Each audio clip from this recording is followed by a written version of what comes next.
Okay. Alright, ito, pag-usapan natin. Finally, Ronald, ito na. Yung minamahal mong oposisyon. Nagparamdam na, finally. Salamat naman na medyo pinalayan na si Senator Leila de Lima. So medyo I think Senator de Lima, since coming back, she really injected a lot of energy into the opposition, particularly the Liberal Party. I think Liberal Party is not the same like before. I mean, still, there's a long way to go before they go back to their quote-unquote glory days. But ito na, so over the past week or so, Ronald, habang hindi tayo nag-usap, inisip ko anong ginagawa mo habang looking at the full moon, at marami kang ibang mga interviews. Ito. Opposition has been making, ano na, diba? It has been kind of on the rolls. Statements, announcements here and there. Of course, EDSA coming in, and just days before the EDSA anniversary, ito na, nagkaroon na announcement. So it's Bam Aquino, Francis Pangilinan, and Chel Jokno, who are officially so far the three senatorial candidates. So I'm glad na hindi lang popcorn ang ginagawa ng opposition, and smartly they've realized they have to try to contest this. So what are your first thoughts before we go into Well, the detailed, brass this tacks? past few months, may effort na pagsama sila. Dahil si Bam kasi nag-resign sa Liberal Party, no? Tapos kasama sila ni Shell Jokno doon sa Kaya Natin Party. Tapos si Kiko nasa Liberal Party. Tapos nung nakalabas si Laila ay kinuha siya spokesperson.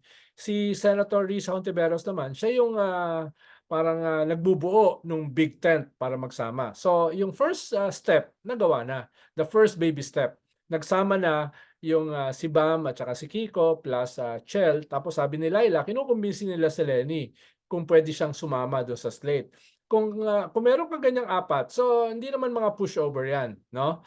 Hindi naman mga pushover. Ang pinakamahina dyan si Chel, pero malaki yung in-increase niya from 3 million to 10 million votes, no? Yung first run niya at saka yung second Yung run. So, trajectory niya. yeah, so yung trajectory niya is going up, no?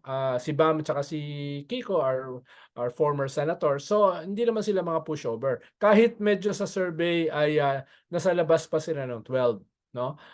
So magandang move 'yan, no?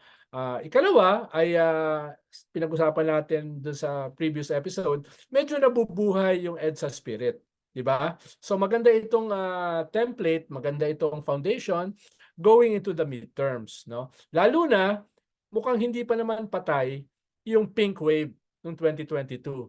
The 15-16 million votes na nakuha ni Lenny, yung huge mobilizations, no, na nag-climax sa Makati sa Meeting de Avance with 1.2 million people, and most of these are hindi hakot, no, hindi to mga volunteers ito no. You have 700,000 sa rally sa Pasig, you have 800,000 sa rally sa Pasay, hundreds of thousands nationwide. So may ito yung bahagi ng EDSA spirit, no, itong mga mobilization na ito. Of course, historic yung win ni BBM at saka ni Sara, no? Which is expected because of 6 years of Duterte, which remained very popular, no? Pero you cannot count out the pink and the yellows. They're still there, no? At itong nangyari sa EDSA celebration is a good template.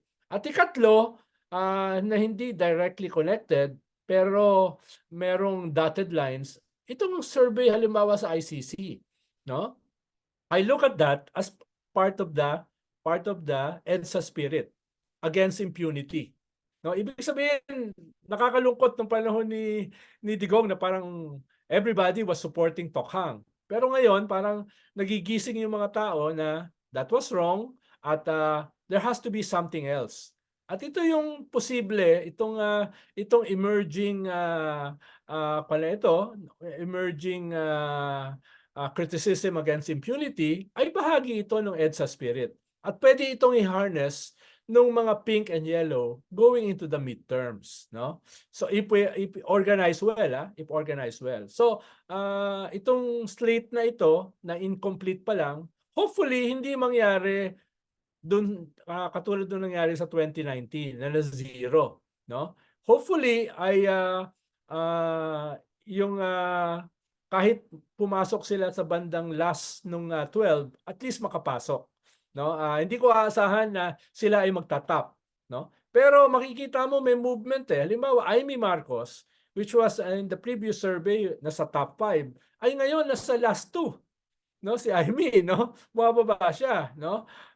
So, Bakit kaya? Dahil na-discuss natin kasi both sides ni reject siya. hindi, So, hindi ko pag alam saan ko namamangka siya ka sa dalawang pupulutan. ilog, yung bangka mo baka lumubog dahil mahati eh. Di ba yung sinasabi natin, no? So, huwag ka rin masyado masobrahan ng laro, no? Yeah. Tapos kung sakaling darating yung ICC sometime this year, no?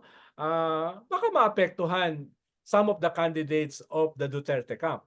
Bato, no? Bongo, no? At kung sasama si Digong, maapektuhan yan. So, you have 3 less winnable candidates dun sa top 12. So, pwedeng lumuwag eh. May mga factors na pwedeng mangyari, no?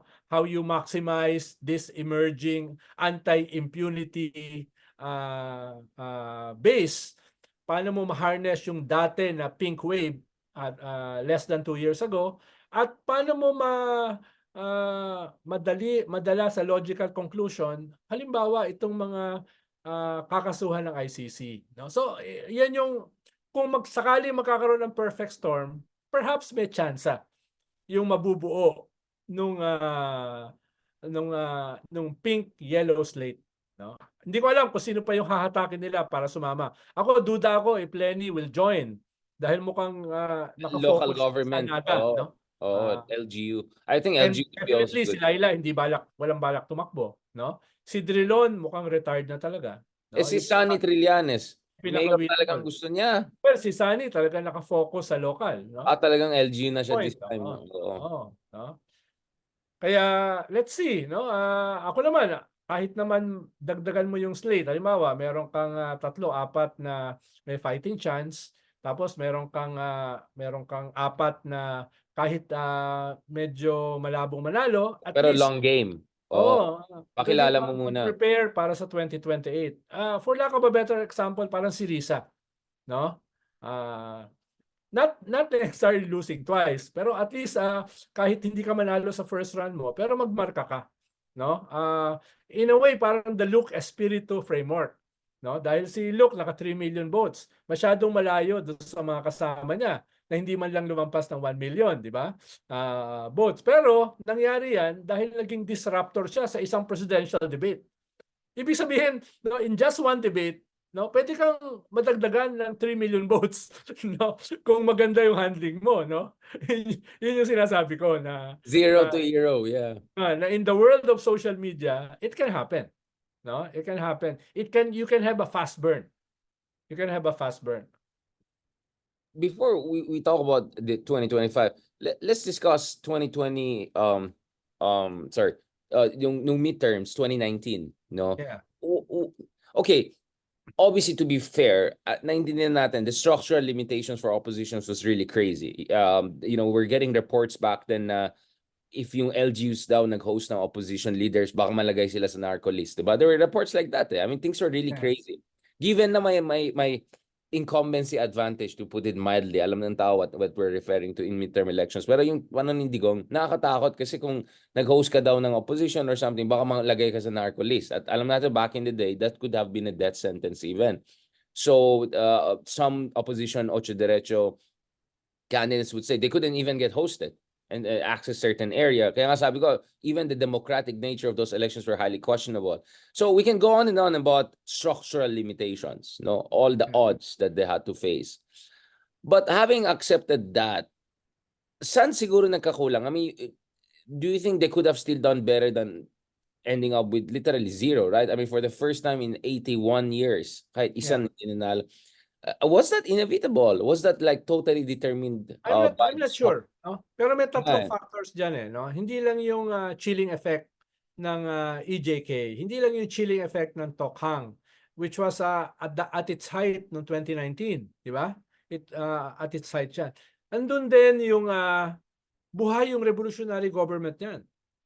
Yung panahon na yan, 2019. No, diyan pinopropose yung revolutionary government. So, some of the major players ay hindi sigurado, no? Paano kung magkaroon ng revolutionary government? Tapos tinulungan namin itong opposition, no? Yun yung problema eh, no? Kaya talagang nag-hemorrhage yung Liberal Party and all other parties na pwedeng makipag-coalesce sa kanila because of the RevGov framework. At pinakamalaking elephant in the room, Digong was entertaining 90% approval rating at that time, no?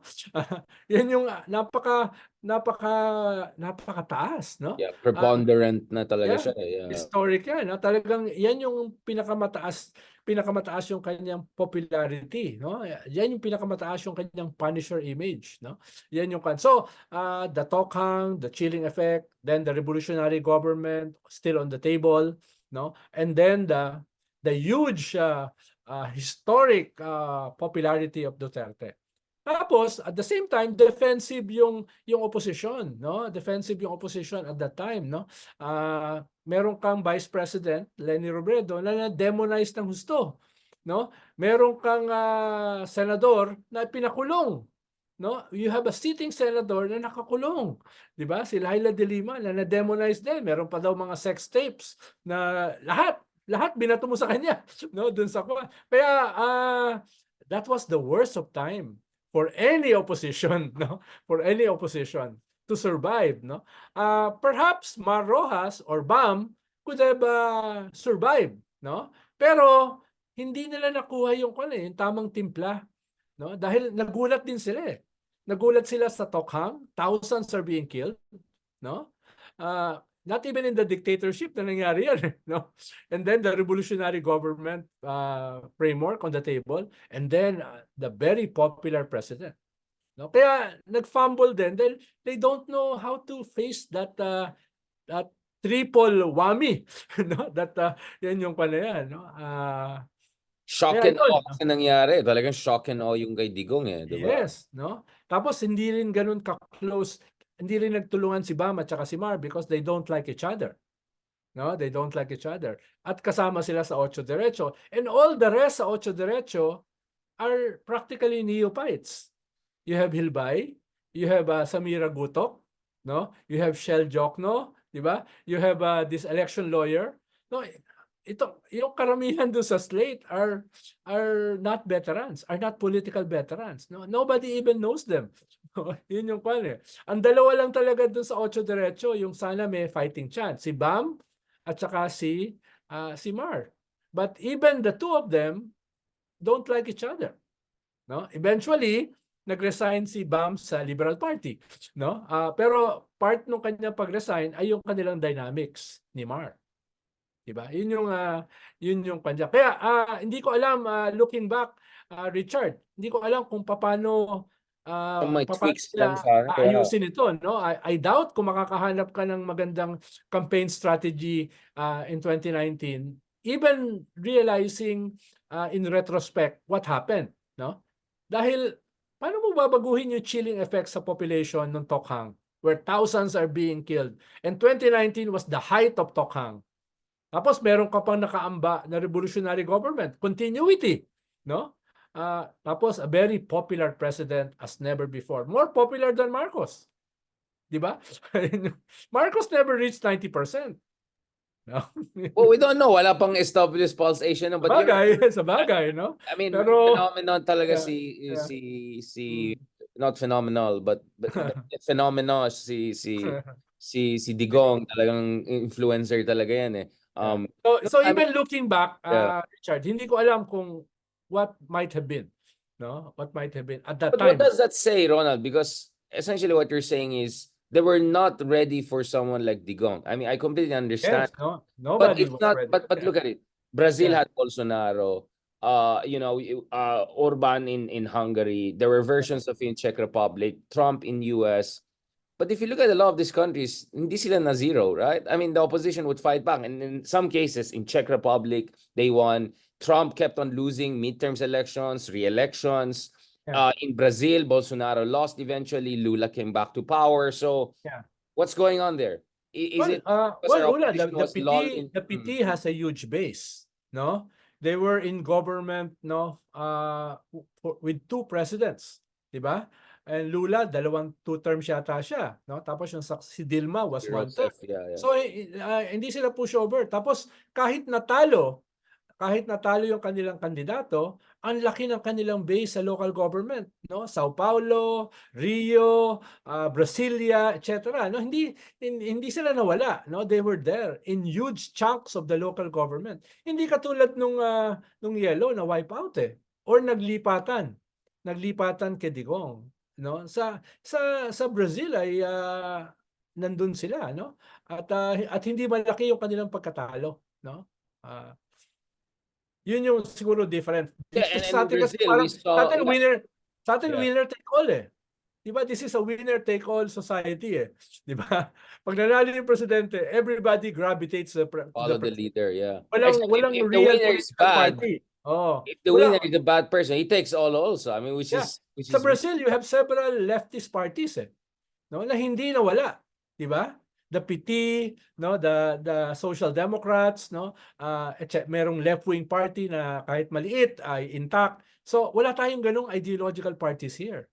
No, you have some small ones, no, like Bayan Muna, Akbayan, but these are in the margins, 'di ba? Na of course not anymore dahil may senador na yung Akbayan, no. yeah. Pero in the local government, no, walang latag. Unlike halimbawa the PT. They have mayors, they have governors, no? They have 80% of the trade unions, no? Yeah, I Na mean, bin- speaking of trade units, I mean, the Party Trabajador of Brazil is also a product of their manufacturing base, right? I mean, this is another. Yes. Philippines has a very weak manufacturing base, unlike South Korea or Brazil. And if you look at these countries, because malaki manufacturing base, there's a big room for the left to organize, diba? Huge. I mean, Lula was a labor union leader himself, diba? Perhaps there's And also, our industrial relations system is so divisive, no? unlike those In countries. one factory, you can have several federations killing each other. No, dun sa kwan. Sa Brazil, meron kang industry-wide unions, meron kang regional unions. You have huge conglomerations of unions. Sa atin, divisive eh. How many federations do we have? No? 100, 200 fighting each other regularly for local elections, no? So our industrial relations system, hindi lang yung sinasabi mo na manufacturing base, our industrial relations system is so divisive. But what is kind of the reason of that? I mean, structurally, we can talk about the Philippine political economy, weak manufacturing base. I don't know the nature of FDI. So, but is there also a cultural aspect here in terms of kasi yung etong you put two Filipinos, you get three organizations. We see it everywhere, including the US, right? Ang dami. Di ba naalala mo yung dami In nagkaya the sa'yo nung sabi mo? 1950s, no, in the Yeah. 1950s and part of the 1960s, you still have CLO. You have huge federations, no? That was destroyed, no? Partly by our American friends, no? During the Hook Rebellion, di ba? At hindi na siya naibalik, no? Nag-create ka na ng isang industrial relations system na hindi na naibalik yung unified trade unions noong 1950s after the war, no? And before the war, no? Yun yung hindi na ibalik yung ganyang klaseng essence, no? At That's a nagkaroon ka good na point. ng low Yeah. intensity conflict, nagkaroon ka na ng mga authoritarian leaders, no? Semi-authoritarian leaders which prevented organizing until the present, no? And of course, tama rin yung sabi mo, yung culture, no? Yeah, there's something there. Na-inculcate na yung culture of division, no? Pero before the war and after the war, you have such huge political parties. You have, 'di ba? Yung Democratic Alliance won sa Central Luzon, 'di ba? Kahit nandiyan bastion niya ng mga warlords, nanalo sila, 'di ba? In large chunks of Central Luzon. So, tapos meron kang trade unions na malalaki, 'di ba? In the 50s and parts of the 60s, no? Pero that was destroyed. At hindi na nakabangon That's ulit. a very good point. It's not true that the left was always weak or the manufacturing labor base was always weak. There was a time kaso dinurog sila ng Philippine and America, diba? Of course, this is Cold War, fear of Soviet Yeah. Union, communism, etc. Having said that, I mean, it's been like what, 7 years? It's already 2024. Obviously, the world is different. The manufacturing sector is not as strong as before. But I just came from the US. There, the labor unions fighting back, especially in the automotive sector. You had a situation whereby last year, both Biden and Trump were there at the rallies of automobile unions, and eventually the automobile unions won, right? Amid the electrification of the industry and all of that, which has effect on the labor sector. So in a way, labor unions are coming back, including the heartland of new liberal capitalism, which is the United States. So I wonder, like, if we cannot do a Brazil, we cannot do like, 85. yeah. Pero Richard, 85% of our economy are SMEs. These are small to medium scale enterprises, no? But Wala this is the tayong same in most developing countries, wala, isn't wala it? I tayong mean, wala tayong scale at ito mga sweatshops to These are sweatshops, no? ito yung pinakamahirap i-organize, no? Ito yung mga less than 100 people, 'di ba? No, yun yung problema rito no. Yun yung kaibahan halimbawa dun sa industrial base sa US or even Latin America, 'di ba? Like Brazil, no. They have huge unions, no, in the mining sector. We don't have unions in the mining sector here. Diba? Yun yung, so Ronald, realistically then, I mean, I think we laid out yung deeper reasons kasi, di ba, yung you get a lot of shallow, nonsensical analysis there. So at least it's good people are getting an idea of how do you do structural analysis. Now you look at the big forces that shape, labor sector, labor organization, unionization, etc. So I'm glad that people are getting a little bit of a snippet of, how to properly discuss these issues. Hindi pwede sabihin, ay, mahina lang sila. Like, you cannot explain things like that. Ang mahina, walang leadership. But having said that, I mean, in the 21st century, for 2028, for beyond 2025, having learned all of the lessons supposedly, kasi actually there's a quote that comes to mind about the French Revolution, something like, they forgot nothing, but they also learned nothing. Something like that about the Bourbons, right? Like, wala silang nakalimutan, pero wala silang natutunan. So, are we in that situation whereby, it's not like we're forgetting the past. Actually, Richard, gusto kong pag-usapan to deeper. Kaso baka kulang ang 30 minutes or 1 hour para pag-usapan ito. Kaya I consciously cut you there because I know this could go down Pwede a tayo lot. magalat ng a session just for this, no? Dahil ang daming variables yung pag-uusapan mo rito, 'di ba? Hindi lang yung political economy, hindi lang yung culture ng mga Pilipino, hindi lamang yung intervention, no, ng mga foreign elements, no. Ang daming pag-uusapan Kaya You're right. pero gusto kong pag-usapan yan because I give lectures about this topic But usually 2 to 3 hours yung Let's do a discussion dito, proper no? episode on that. Yeah, kasi Yeah. I'm a big fan of Perry Anderson's writings on Brazil, right? How Brazil fell apart. I have actually a copy of the book there. I think one of our fans actually. I was there. No, I was Yeah. there several times nung first run ni Lula, nung second run ni Lula. He lost 4 times siya tumakbo, di ba? He lost 3 times. Nanalo lang siya ng ika-4, no? Actually, 5 times siya tumakbo, sorry. Twice nanalo, thrice natalo. Tapos ang talagang malalaki yung trade unions diyan, no? Inggit na inggit ako, no? Inggit na inggit ako, no? Diyan sa well, for a while sa Japan, yung Soyo was so huge, no? Pero in the 70s and 80s, lumiit din sila, 'di ba? Lumiit din sila. So no, I know that's a different story naman, no? Yeah, we had an episode with Cecilia. Maybe I'll ask Cecilia to come in, tatlo na lang tayo. Would be nice kasi we need someone who's also familiar with Brazil, as in someone who's based in Brazil and compare natin itong this is a very important issue. I think balikan dapat natin because masyadong shallow yung analysis I mean, we can go on bashing the Dilawan forever, but my point is, okay, let's also discuss the left, right? Ang daming gulo din doon di ba?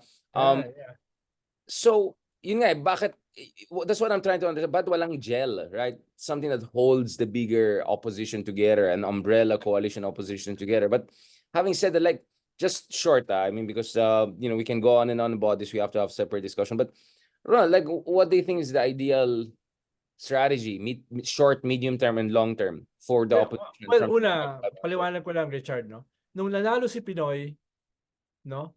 They are a tricycle party. They can fit in one tricycle. The liberals, di ba? Nung nanalo siya, everybody joined the Liberal Party. So you were expecting na large chunks of this will remain. Pero it didn't Dahil nga because of the nature of our party system, no? Yung tricycle party ng liberal nangyari uli, no? Dahil naglipatan yung mga sumama sa liberal. They're not real Liberal Party members nung panahon ni Pinoy, di ba? Yun yung naging problema. Kaya ang bilis din magbago. From the ruling party to a marginalized party. at a very insignificant party noong 2019. But that's what happened to PDP Laban too. Ilan na lang ang PDP Exactly. Laban. Nung nagsimula Yeah, si it keeps on nung happening. nagsimula si Yeah. Digong, PDP Laban, nag-iisa lang ang kongresista nila, Yeah. no? Pero nung Na, nanalo si na Digong, majority everybody na. joined the PDP Laban. Ngayon wala na namang laman yung PDP Laban. Wala nang laman na yung PDP Laban, no? So, yun yung problema. Isang mahalagang elemento nito is our party system, no? Mahina yung 8 diretso dahil naubos. Naubos sila dahil everybody went to the ruling party. No? Isa 'yon. No, isa 'yon. Yun nga, so obviously connected again yung bandwagoning effect, presidential bandwagoning, dun sa lack of real political parties. But nga, the reason I'm trying to have, hindi pa deep tong conversation. I just want people to go beyond just cultural arguments. Ang Pinoy ay ganito lang. I mean, kasi kung cultural argument, tapos na usapan. Di hopeless case na tayo. Di wala na. That's it. Uwi na tayo, di ba? I want to do a bit deeper than that. But at the same time, tanggap din natin, meron talaga tayong fractiousness, tribalism, which bedeviled us from the Ilustrado time. I mean, just look at yung away ng mga Ilocano Brigade nila Juan Luna versus Aguinaldo Cavitismo. I mean, this whole thing has been there with us. Ang point ko is, it's 100, ilang years na, 130 years na. Medyo, sana naman, di ba? Medyo mag-level up But tayo. most revolutions naman may ganyan eh, no? If not all. Pero at a certain moment, no, meron kang ideology at Brings them meron kang together, leader na kumakatawan ng ideology na 'yon na naging gel. Na naging gel, no? kulang sa gel talaga. Dito sa atin wala lang ang ideology, nawala pa yung leaders. No, yun yung problema, Pero no? yun nga, bakit wala, why aren't we a more ideologically driven political system? Bakit kaya? Kasi ang dami mga third world countries na mas mahirap pa sa atin, you still see ideological driven mass-based parties like India, right? I mean, India is a poorer country than the Philippines, and yet you see many parties there. I mean, I'm no fan of Congress Party. I'm definitely no fan of the BJP, but you have strong ideological driven Yes, parties there. but Turkey also. the real ideological parties like the Democratic Alliance was destroyed, no? Even when they were very strong no sa kanilang unang eleksyon, 'di ba? They won in large chunks of Central Luzon, and yet they were destroyed. They were put in prison, no? They were EJK, no? So yung attempts to participate electorally, openly ng ideological parties was stunted because of repression. No? Because of repression. No? Unlike halimbawa sa Europe, the social democratic parties are 100, 150 years old. They've been there, no, since the modern state was established, no? At the very start. At the very start they were there and never left, no? They were even during Nazi time, hindi nawasak yung Social Democratic Party, no? Nagtago lang. Sa atin, wala magsusurvive dito na ideological party. No? At least a mainstream ideological party. Yun nga eh. Even the liberals is not clearly an ideological party dahil 90% of their members left nung hindi na sila wala na sila sa gobyerno. 'Di ba? I mean, just look at their yung mga platforms ng mga parties natin. Essentially, it's like love, love, love, right? It's like motherhood statements. Parang candidate number parang thank you. Tapos yan, diba? Walang laman. Exactly. Walang Exactly. laman. So, As in, it's all like love, family, because ang sabi mo kasi, where's the gel?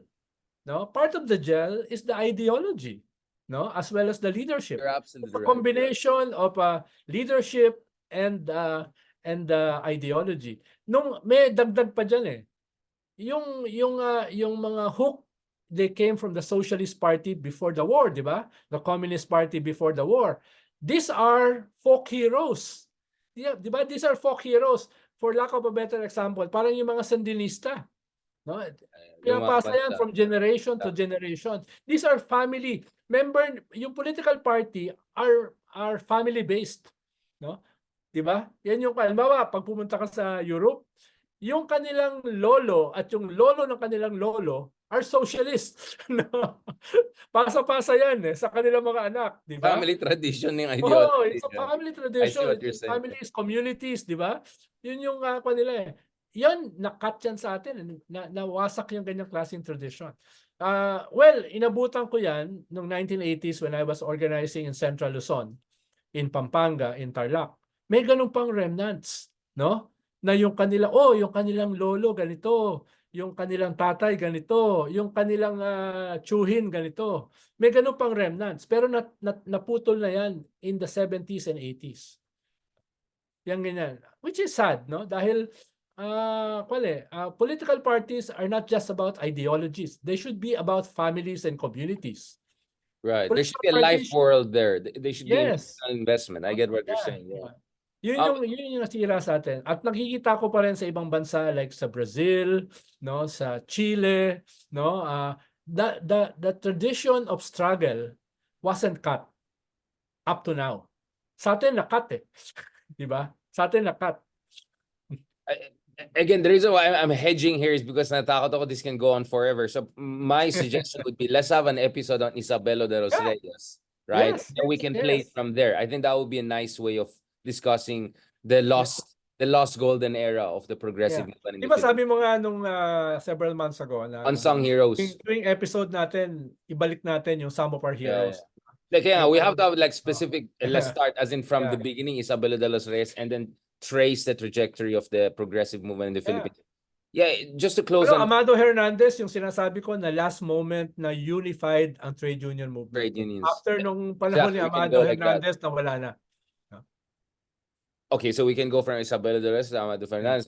So Yeah. that's very good discussion. I think we have to have a separate, proper discussion for that to give due credit and respect to the legacy of these people. Kasi mahabang usapan yun. I don't want them to just be a footnote in this discussion. Thank you very much, Secretary Ronald Llamas. Ayan na, mariretag na tayo kasi hindi na usapan nowadays. But I'm glad we had this conversation kasi I'll be honest, I don't think enough people are hearing this kind of conversation. This is something you've seen academic circles, in UP world, in our world, in progressive world, but it's a very important discussion, right? And it's a mainstream discussion in Brazil, in Mexico, in many developing countries. Bago tayo magtapos, no? Yes, sir. Co-host ka, so yeah, I don't have my veto power. Nung nag-organize ako ng mga peasants sa Pampanga, pinapakita sa akin ng matatanda yung mga writings ng kanilang mga lolo nung panahon ng Kastila. So from the Katipunan, no, to the Socialist Party, no, hanggang dun sa Hukbalahap, merong hindi na break yung kanilang legacy, yung kanilang tradition, no. Dala-dala nila the old songs, no, nandoon nakasulat, handwritten, no, yung mga Tapos pero nagtapos yan sa kanilang generation. Yung mga sumunod na generation ng mga bata, wala na, hindi na tinago yung ganong klaseng transfer from one generation to another. Yun yung nakakalungkot. Sana sa ating generation hindi mangyari. Sana yung mga Heydarian pwedeng ipasa yung sa bagay, iba na yung mundo ngayon, no? Yung mga libro mo nasa YouTube na, nasa internet na, so hindi na siya mawawala. Pero nanghihinayang ako nung 80s when I was organizing, kita mo nadudurog na yung mga papel no, nung kanilang mga ninuno, pero nakasulat, no? Nakasulat, no? That's a very good point. Yung life world, yung community behind the ideology. Ideology cannot be just in the air. Dapat may komunidad.